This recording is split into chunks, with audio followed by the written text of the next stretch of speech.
we had a little boy. His name is Abe, or Abram. We call him Abe. And we had him on November 13th, 2015. And he's our second child. And he was born, we didn't know anything was wrong with him.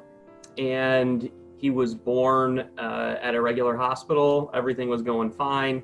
And the nurses said he looked a little blue. And so they wanted to take him to the NICU to have him looked at. And they came back, and then they told us that they did, long story short, they did an echocardiogram, and they found out he has a condition called hypoplastic left heart syndrome, which is you're missing half of your heart. You're missing the left ventricle of your heart. We were literally just uprooted into this completely foreign world to us. And so social work got us into the Mott House on the ICU floor.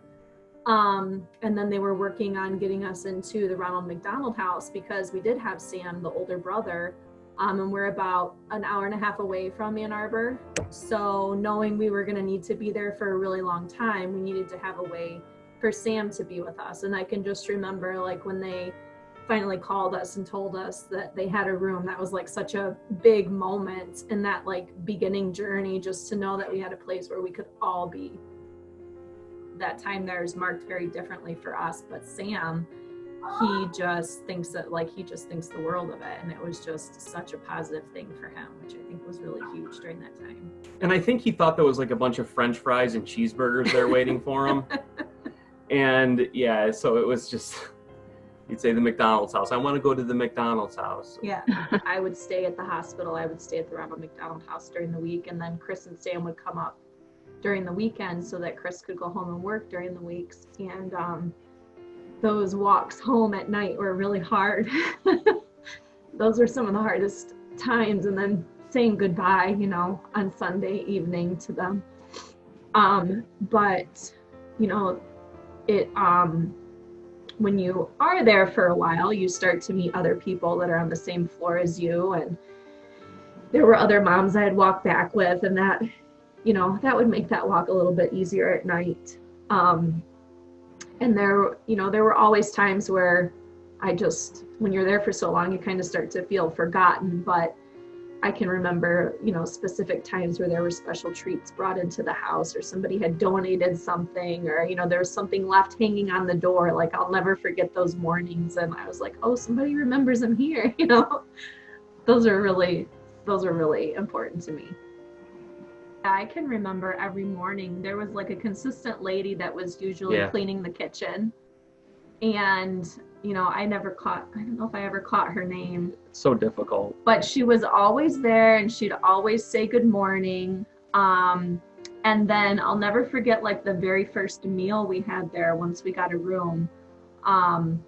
Whoever was it like an American Legion group or something like that? Yeah, something like that. They had cooked, because it was right around Thanksgiving time, they had cooked like an early full Thanksgiving dinner. Am I too far out? Sorry. And I was just so amazed that somebody was coming in to cook all of this. I mean, there was everything, and there were people there serving your food, and I just couldn't believe that that was there for us.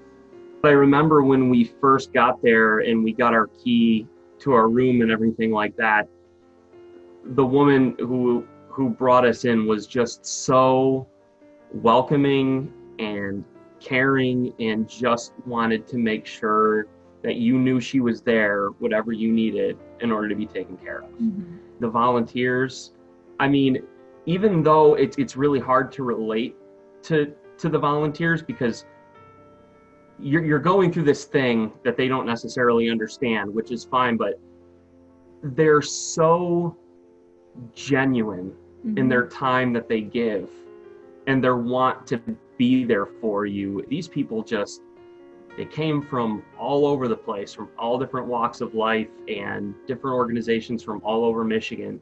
And just the warmness that they had, the smile that they had on their face to know that they were helping people, was just so huge. And I wish I would have gotten to know those people a little bit better and tell them thank you. Cheers to just like really diving in and knowing that the family unit is so important. We lived there for about 3 months during the year of 2016, and I don't know what we would have done without the Ronald McDonald House being right there at Mott Children's. We just want to reaffirm our commitment to you guys and make sure that you know that you were there for us, and if there's anything we could do to be there for you, we'll do it in a heartbeat.